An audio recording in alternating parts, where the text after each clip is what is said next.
భారతీయ ఛానల్కి స్వాగతం. జై శ్రీరామ్. Her her Mahadev. మా కంటెంట్ నచ్చినట్లయితే లైక్ చేయండి, షేర్ చేయండి.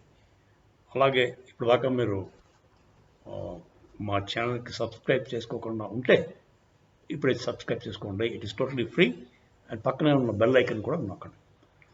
కంటెంట్ ఏంటంటే ఈ వీడియోకి ఇజ్రాయెల్ హమాస్ సీజ్ఫైర్ ఒప్పందం జరుగుతుందా అంటే జరగదనే చెప్పచ్చు. ఎందుకంటే ఇది సిన్సియారిటీ లేదండి రెండు పక్కల. ఇప్పుడు మీకు సీజ్ఫైర్ కావాలంటే హమాస్ వాడు ఏం చేయమంటాడు? వాడు ఇజ్రాయెల్ అడిగింది సింపుల్ థింగ్స్. మాకు మా దగ్గర నుంచి పట్టుకెళ్ళిపోయిన శరణార్థుల వాళ్ళు రిఫ్యూజీస్ వాళ్ళు పట్టుకెళ్ళిపోయారు కదా, శరణార్థులు కదా, వాళ్ళు వెళ్ళి కిడ్నాప్ చేసి పట్టుకెళ్ళిపోయారు. వాళ్ళని మాకు అప్పచెప్పండి. వాళ్ళని అప్పచెప్పేస్తే మేము తర్వాత మీ హమాస్ తీవ్రవాదులను కూడా మాకు అప్పచెప్పండి. ఎవరైతే అక్టోబర్ 7th అటాక్ చేశారో వాళ్ళని కూడా అప్పచెప్పేస్తే మేము next minute will stop war ceasefire అని అంటారు. అది రీజనబుల్, నాకైతే కరెక్ట్ అనిపిస్తుంది. ఇప్పుడు హమాస్ వాడు it is not a regular army, వాడు టెర్రరిస్ట్ ఆర్గనైజేషను. వాడు ఎక్కడ ఉంటాడో వాడికి తెలియదు. వాళ్ళేమో ప్రజల మధ్యలో ఒక స్కూళ్ళలోనూ లేకపోతే హాస్పిటల్స్లోనూ దాక్కుంటున్నారు. మరి కొలెటరల్ డ్యామేజ్ అయిపోతుంది, పిల్లలు చచ్చిపోతున్నారు, 30,000 మంది పౌరులు చచ్చిపోయారు అని అంటున్నారు వాళ్ళు. మరి దానికి కారణం ఎవరంటారు? దాంకున్న టెర్రరిస్టులా లేకపోతే యుద్ధం చేసిన ఇజ్రాయిలీ వాళ్ళ? టెర్రరిస్టులు ఎక్కడ దాంకుంటే అక్కడ బాంబింగ్ జరుగుతుంది. వీళ్ళకి ఇన్ఫర్మేషన్ ఉంటుంది ఎక్కడ ఉన్నాడు, ఎక్కడి నుంచి ఫైర్ డబ్బు. ఇప్పుడు టెక్నాలజీ ఎంత ఇంప్రూవ్ అయిందంటే ఒక రాకెట్ ఒక సోర్స్ దగ్గరికి ఈ మన రిటాలియేటరీ రాకెట్ వెళ్ళిపోతుంది. ఇజ్రాయెల్ టెక్నాలజీ చాలా ఎక్కువ ఉంటుంది. వాళ్ళ హైలీ అడ్వాన్స్డ్ టెక్నాలజీ ఉంది, వాళ్ళ మిసైల్ టెక్నాలజీ. ఇప్పుడు మిసైల్స్ ఎక్కడి నుంచి వస్తున్నాయో అది కనిపెట్టి ఆ సోర్స్ని కూడా వేస్తుంది. ఆ సోర్స్ స్కూల్లో పెట్టుకుంటే వాళ్ళు ఏం చేయగలరు? లేదా సోర్స్ని తీసుకెళ్ళి హాస్పిటల్లో పెట్టుకుంటే ఎలాగా? ఇప్పుడు హాస్పిటల్లో కూర్చుని వాడు మిసైల్స్ ఫైర్ చేస్తున్నారండి. మరి అప్పుడు రిటాలియేటరీ మిసైల్ హాస్పిటల్నే కొడుతుందా? అది చుట్టుపక్కల ఏరియా కొడుతుంది కదా.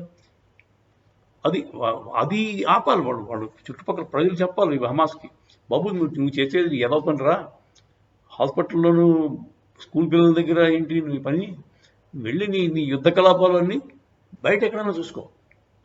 పూర్వకాలం మన మహాభారత యుద్ధం జరిగింది ఎక్కడో కురుక్షేత్రం అనే ఈ మైదానంలో జరిగింది. అక్కడ పక్షులకి, మనుషులకి, ఆవులకి, మేకలకి వాటికి ఏ విధమైన ఇబ్బంది లేదండి. మామూలు పౌరులు ఇబ్బంది లేదు. 18 రోజులు యుద్ధం చేసుకున్నారు, పద్ధతిగా చేసుకున్నారు, అయిపోయింది. నార్మల్ పీపుల్కి అస్సలు ఇంపాక్ట్ ఉండదు వారు ఎక్సెప్ట్ ఆ సోల్జర్స్ తాలూకు వైఫ్స్, పిల్లలు, వాళ్ళ ఫ్యామిలీ ఉంటుంది. అంతేగాని ఇంటి మీదకి బాణాలు వచ్చాయి అనే విషయం మనకి ఎక్కడ వెళ్ళలేదు. సరే, ఈ టైప్ ఆఫ్ క్లారిటీ ఉండాలండి. ఒక టెర్రరిస్ట్ ఆర్గనైజేషన్కి ఆ క్లారిటీ ఉండదండి. వాళ్ళ భావజాలమే వేరు. వాళ్ళకి మనుషులు పోతే పోనీ అంటారు. వాళ్ళైనా అయిన పర్లేదు, అవతల వాళ్ళు అయినా పర్లేదు, వాళ్ళకి మనుషులు పోవడమే కాదు. ఎంతమంది పోతే అంత సింపతి వచ్చేస్తుంది. బేసిక్గా వాళ్ళు దే థ్రైవ్ ఆన్ సింపతి. అదే హ్యూమన్ రైట్స్ వైలేషన్ అయిపోతుంది అంటాడు. హ్యూమన్ రైట్స్ ఎవరికండి? హ్యూమన్ బీయింగ్స్కి. వీళ్ళు ఇన్హ్యూమన్ బగర్స్. వీళ్ళు టెర్రరిస్ట్ ఆర్ ఇన్హ్యూమన్ పీపుల్. వాళ్ళు చేసిన పని ఏంటి? అక్టోబర్ 7th ఘాతకం అది మనుషులు చేస్తారా? మరి వాళ్ళు మనుషులే కానప్పుడు వాళ్ళకి హ్యూమన్ రైట్స్ ఎలా వస్తాయి? You cannot expect human rights for monsters అని నౌ దిస్. సరే, ఇప్పుడు ఇంకొక యాంగిల్ ఏంటంటే ఈ వార్ పీస్ అంటే సీజ్ఫైర్ కావాలంటున్నారు. ఎవరితో సీజ్ఫైర్ ఒప్పందం అవుతుంది? మీరు హమాస్తో సీజ్ఫైర్ అగ్రిమెంట్ రాసుకుంటారు, బాగానే ఉంది. ఇలా సీజ్ఫైర్ ఒప్పందం రాసుకున్న వెంటనే మీకు అటుపక్క జార్డాన్ నుంచి హజిబుల్లా అటాక్ ఇస్తాడు, మిసైల్ అటాక్ ఇస్తాడు. మరి ఊరుకుంటాడు? అప్పుడు సీజ్ఫైర్ చేస్తాం కదా, వాడు అటాక్ ఇచ్చిన నేను మాట్లాడాలని మడిగట్టు కూర్చుంటాడా ఇజ్రాయెల్ వాడు? అదే జరిగిందండి మొన్న. వాళ్ళు సీజ్ఫైర్ అగ్రిమెంట్ గురించి మాట్లాడుతుండగానే హజిబుల్లా దగ్గర నుంచి కూడా అటాక్ రావడం వచ్చి మొదటి జార్డన్, ఈజిప్ట్ ఆ ఏరియా నుంచి. తర్వాత మరి ఏం చేస్తాడు?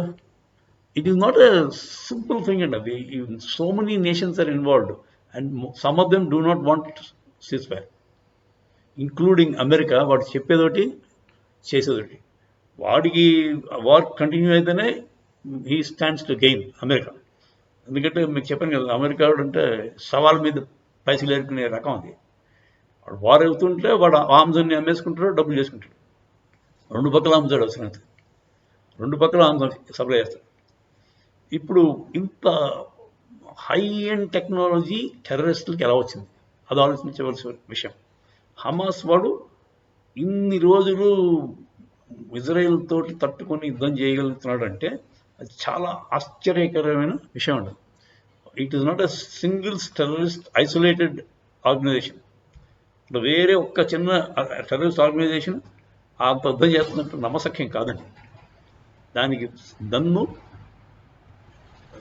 ఇరాన్, టర్కీ, మన అదేది దోహా ఉంటుంది capital, ఖటార్, including some other Arab countries ఫైనాన్షియల్గా సపోర్ట్ ఇస్తుండొచ్చు, పైగా ఆర్మ్స్ పరంగా కూడా ఇస్తూ ఉండొచ్చు. ఇంకా రష్యా, చైనా కూడా సపోర్ట్ ఉందండి వాడికి, హమాస్ వాడికి. లేకపోతే ఇన్నాళ్ళు తట్టుకోలేరు. మరి ఇజ్రాయెల్ అంత అంటే టెక్నాలజికల్లీ అడ్వాన్స్డ్ కంట్రీని అటాక్ ఇస్తున్నాయి, ఒక సింపుల్ చిన్న టెర్రరిస్ట్ ఆర్గనైజేషన్ చేస్తుందంటే అది నమ్మశక్యం కాదు. దానికి చాలా దన్ను వెనకాల ఉంది. వాళ్ళ ఫైర్ పవర్ చాలా ఉంది. అంటే మిసైల్స్, సఫిస్టికేటెడ్ మిసైల్స్ ఉన్నాయి. తర్వాత డ్రోన్స్ వాడుతున్నాడు, టర్కీ నుంచి వచ్చిన డ్రోన్స్ వాడుతున్నాడు. దానివల్ల సైమల్టేనియస్గా ఒక 100-200 మిసైల్స్, డ్రోన్స్ వస్తే ఈ ఐరన్ డోమ్ సిస్టమ్ ఉంది కదా ఇజ్రాయెల్ దగ్గర, ఐరన్ డోమ్ సిస్టమ్ అని మిసైల్స్ అడ్డుకునే ప్రక్రియ. అది ఎన్ని మిసైల్స్ వచ్చినా దాన్ని తిరిగి కొట్టేస్తుంది, లేకపోతే మధ్యలోనే ఇంటర్సెప్ట్ చేసి కొట్టేస్తున్నారు. ఆ సిస్టమ్ అంతా ఫెయిల్ అయిపోతుంది. ఆ ఫెయిల్ అయిపోయి కొన్ని మిసైల్స్ ఇజ్రాయెల్లోకి చొరబడి ధ్వంసం చేశాయి. ఇంత టెక్నాలజీ ఉన్నప్పుడు తర్వాత ఏమో వాళ్ళకి యాక్చువల్గా ఇంటెన్షన్స్ కూడా కరెక్ట్గా లేవండి. They really don't want the war to stop, they want the war to continue. అందువల్ల అలా వార్ కంటిన్యూ అవ్వాలి అనుకుని పెద్ద పెద్ద ఫోర్సెస్ ట్రై చేస్తున్నంతసేపు ఈ వార్ని ఆపడం impossible. So Israel will continue till such time వాడు అనుకున్న లక్ష్యం సాధించేదాకా వాడు వెళ్తూనే ఉంటాడు. అది ఇవాళ అవుతుందా రేపు అవుతుందో చెప్పడం కష్టం, టైం కూడా పడుతుంది. అంటే మామూలుగా అయితే సింపుల్గా అయిపోయేది, కాకపోతే వాడు ఈ హమాస్ వెనకాల పెద్ద పెద్ద దేశాలు దాన్ని కాసి వాడికి బోల్డ్ సప్లై చేస్తుంది. దానివల్ల వార్ ఇప్పుడిప్పుడే అవుతుందని చెప్పడం కష్టం. జై శ్రీరామ్, హర హర మహాదేవ్.